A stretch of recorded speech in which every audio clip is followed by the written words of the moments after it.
bom dia.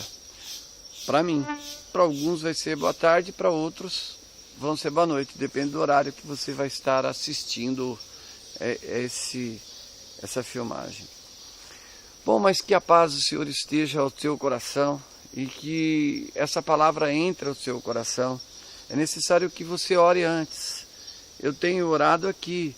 Então, para que o Senhor abençoe a sua vida através dessa palavra, eu vou fazer uma pequena oração.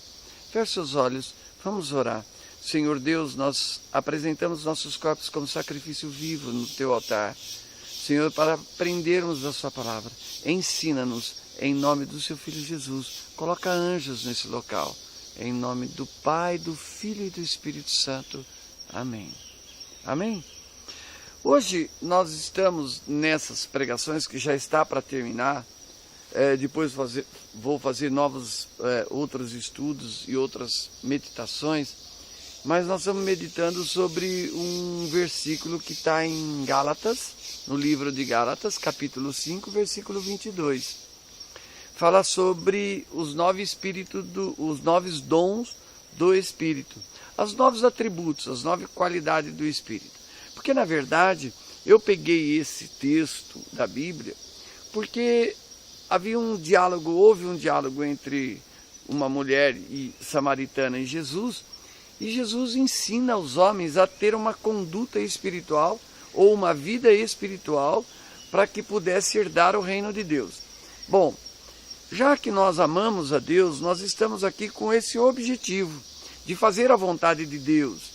E como devemos fazer a vontade de Deus? Aquela mulher também tinha essas dúvidas dentro do seu coração, tanto é que ela disse a Jesus, aonde devemos adorar?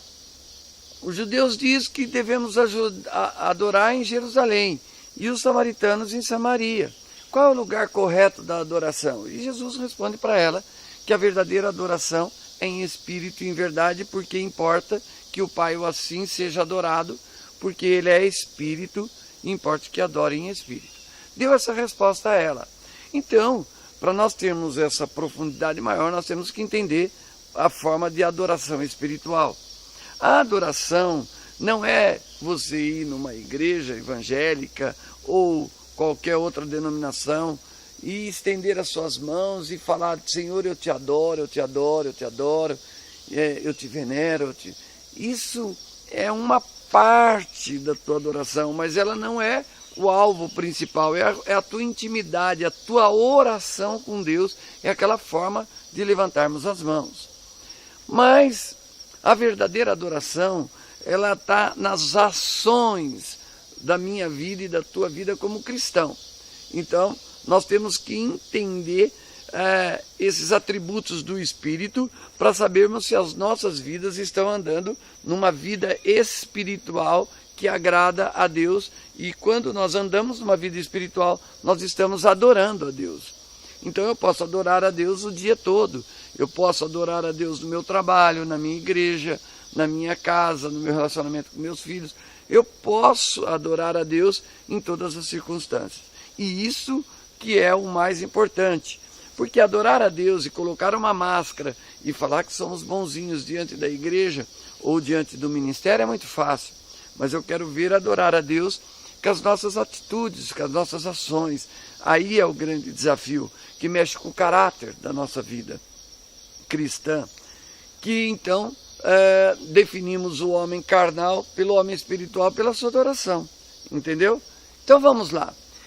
Já que estamos estudando o fruto do Espírito, que são os 9 frutos, hoje vamos estudar especificamente o fruto da fidelidade. A palavra fidelidade desses 9 frutos. Então nós vamos estudar desses 9 frutos a palavra da fidelidade. Beleza.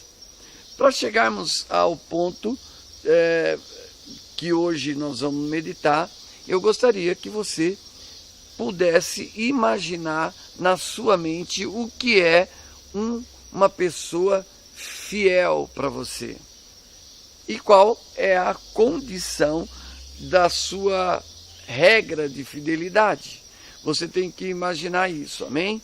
Para nós entrarmos no mundo espiritual e discernir essa adoração. Amém? Vamos lá.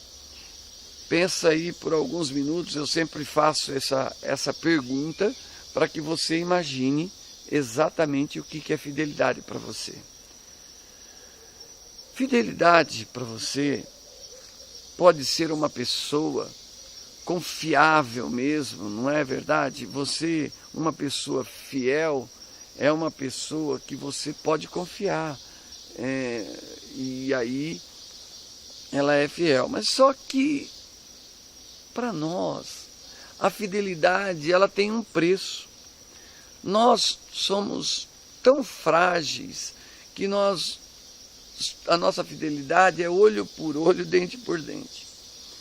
Se você tem o seu marido e é casada, ou tem o seu namorado, e ele diz que gosta de você, e de repente você vê ele falando ou conversando com outra pessoa, ou se interessando por outra pessoa, naquele momento ele deixa de ser fiel para você, e você pega e dá a troca, né? Você vai se vinga, falar assim, olha, você me traiu, então você vai ver, você vai sentir a mesma coisa que eu estou sentindo, a mesma dor da sua infidelidade, e aí você vai por esse caminho da infidelidade. Então nós não somos tão fiéis assim, nós somos um pouco mentirosos. Se eu te cumprimento e você não retribui, aí eu pego e falo, eu não vou mais cumprimentar aquela mulher não. Eu cumprimentei ela, ela não me cumprimenta, eu não vou cumprimentar mais esse irmãozinho. Aí você se torna infiel como aquela pessoa. Então você se contamina pelas ações da outra pessoa. Não é mais ou menos assim? E aí você vai andando nessa conduta, falar, eu estou cansado, agora eu vou ser eu mesmo, e o importa é o que eu penso, o que eu sinto, não estou nem aí. Aí você caminha por esse caminho do egoísmo, da individualidade, e aí você vai conduzindo a sua vida pela infidelidade das outras pessoas, que geraram no teu coração a decepção. E aí você vai se corrompendo e vai acabar se tornando como elas. Então, na verdade, o meu espelho de fidelidade não pode ser o meu próximo. O meu espelho de fidelidade tem que ser alguém que se manteve fiel. E eu procurei, neste mundo carnal, nesse mundo visível, o que uma pessoa fiel. E eu não encontrei nenhum justo e nenhum fiel, a não ser Jesus. Olhando para Jesus, eu comecei a ver o modelo de caráter e de pessoa que ele tem, da qual ele nunca deixou de ser fiel. Ele permaneceu fiel ao seu Pai.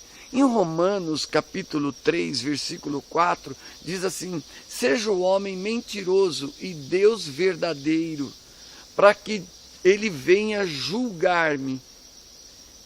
O que está querendo dizer esse versículo? Está querendo dizer que a minha vida cristã, a minha atitude não muda o caráter de Jesus, não muda o caráter de Deus, porque mesmo na minha infidelidade, Deus terá e Deus tem que ser fiel. Por quê? Porque ele não vai poder me julgar. Se eu for infiel a Deus e depois eu chegar lá e ele falar assim, não, você foi infiel e por isso que eu te castiguei, por isso que eu te oprimi, por isso que você sofreu. Aí eu vou falar, então, por que você está me julgando? Se eu já fui julgado lá na terra, lá quando eu cometi uma abominação, eu paguei por isso. Então eu não devo ser julgado, condenado por isso, não é verdade? Entendeu a linha de raciocínio? E aí então eu tenho que entrar no céu. Bom, esse é um raciocínio humano, esse é um raciocínio carnal, esse é um entendimento humano de Deus. Mas na verdade, olhando para Jesus, eu quero que você olhe para Jesus, porque ele é o nosso modelo. Olhando para Jesus, qual foi a infidelidade de Jesus para com Deus? Nenhuma. Ele foi perfeito na sua fidelidade. Ele veio ao mundo para cumprir uma obrigação, para cumprir voluntariamente, não é nenhuma obrigação para ele, mas voluntariamente ele veio fazer a vontade do Pai. Ele se esvazia do seu trono, da sua majestade, e desce sobre a terra, se humilha como homem e permanece fiel, sem pecar, sem se contaminar. E aí, por isso que Deus confiou a ele toda a minha vida e a sua vida, por isso que ele conseguiu me comprar pelo sangue dele, me justificar pela morte dele na cruz do Calvário, porque ele permaneceu fiel às leis do amor de Deus. Ele nos amou de tal forma que ele se entregou na cruz do Calvário em fidelidade. Ele não foi infiel a Deus, nenhum momento. Diante de grandes sofrimentos, diante de grande injustiça, ele poderia cometer, ele poderia dizer, olhar para Deus, falar, está vendo, eu estou sofrendo, eu estou aqui me padecendo, não vale a pena ser fiel a ti, não vale a pena, mas ele não fez isso. E olhando para a cruz do Calvário, a minha fidelidade não depende da outra pessoa, depende do meu caráter. Mesmo a outra sendo infiel, eu tenho que permanecer na minha fidelidade, na minha integridade, na minha consciência limpa. Quando eu dou a troca, eu sou como aquela outra pessoa. E nós temos que ser diferentes, nós temos que fazer a diferença. E isso que é o verdadeiro cristianismo. É amar mesmo as pessoas que não merecem, as pessoas infiéis. Nós temos que nos entregar a Deus e a sua fidelidade, porque nós estamos aqui, nesse local, aprendendo. Quando nós olhamos para a cruz do Calvário, nós aprendemos a fidelidade. Eu e você temos por obrigação, como cristãos, ser fiel com os infiéis. É difícil. Esse é o meu e o seu desafio como homem de Deus. Não é porque a pessoa errou comigo que eu não deva perdoá-la.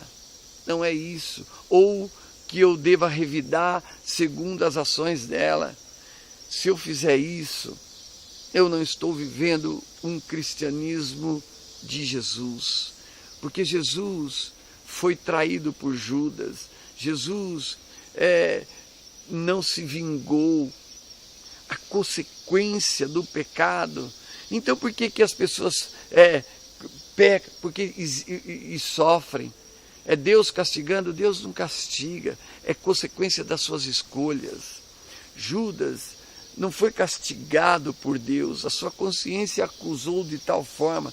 Porque se você olhar o texto, ele viu que ele matou e entregou e traiu e foi infiel ao Messias, ao libertador. A sua consciência se tornou um grande inferno para ele. O peso da dor se tornou inferno para ele, a ponto dele destruir a sua própria carne, se enforcando. A infidelidade é algo que dói o nosso coração. Então, aprenda a ser fiel, mesmo em meio às infidelidades de homens. Seja você fiel. O desafio do cristianismo é para a minha vida pessoal. Eu não dependo de você para que eu seja cristão. Não dependo de você para que eu me mantenha fiel. Eu não dependo de você para que eu venha te amar. É bem diferente. Eu amo incondicionalmente, sem nenhuma condição. É isso que Jesus veio ensinar. Porque imagina como infiéis, e o quanto infiéis fomos com Jesus. Imagina se ele retribuísse para mim e para você a mesma infidelidade que eu e você cometemos. Imagina, nós não estaríamos salvos hoje, nós não teríamos sido comprados pelo sangue dele, ele não teria autoridade sobre Satanás na minha vida, mas hoje ele tem, porque ele permaneceu fiel ao Pai. Quando nós olhamos para Deus, nós nos tornamos fiéis. Quando nós olhamos para Cristo, para a imagem de Jesus na cruz do Calvário, nós aprendemos a fidelidade ali. Eu chamo você para olhar para Jesus, eu não chamo você para olhar para a minha vida. Eu chamo você para olhar para Jesus. Ele tem que ser o modelo, o centro do seu cristianismo, para que você se sinta livre dos homens, para que você não seja prisioneiro das injustiças. Entenda isso. Seja feliz olhando para Jesus. Eu quero inteirar aqui, eu quero que você medite junto comigo. Eu quero que você entre nessa história junto comigo de fidelidade, desse fruto da fidelidade. A adoração verdadeira, ela é individual. A adoração verdadeira não é levantar as suas mãos numa hora de um show gospel. Isso não é adoração. Isso é uma atração. Isso é algo de comunhão e veneração a um único Deus. Isso é a unidade do corpo da igreja em adoração. Mas a adoração verdadeira, ela é longe de todos e de tudo. Ela é perto de Deus. Ela é para Deus. Eu me sacrifico diante da injustiça porque ela dói, a infidelidade dói, a traição dói, mas eu não posso andar pela conduta da outra pessoa, da fraqueza da outra pessoa. Se ela foi infiel, é porque ela não conhece verdadeiramente o amor de Deus, porque quem conhece não fere o outro, quem conhece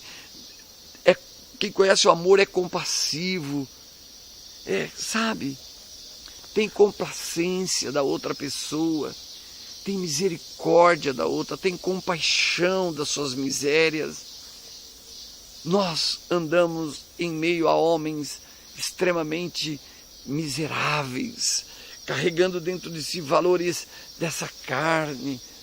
Você tem que ser espiritual. Deus te chamou para você ser um verdadeiro adorador. Não é na igreja, não é em Jerusalém, nem em Samaria, mas é no caráter de Cristo. Para eu ser um verdadeiro adorador, eu tenho que olhar para a cruz. Eu tenho que olhar para Ele. Olha para Ele, procura analisar na sua mente quem foi Jesus, o que Ele veio ensinar. Ele veio ensinar o caminho da alegria, da paz. Entenda. Mesmo quando os homens são infiéis conosco, se nós permanecermos fiéis, a nossa consciência estará limpa, a nossa consciência estará tranquila. Nós estamos adorando a Deus em todos os lugares. Eu venho nesse lugar aqui examinar a minha consciência, examinar as minhas ações.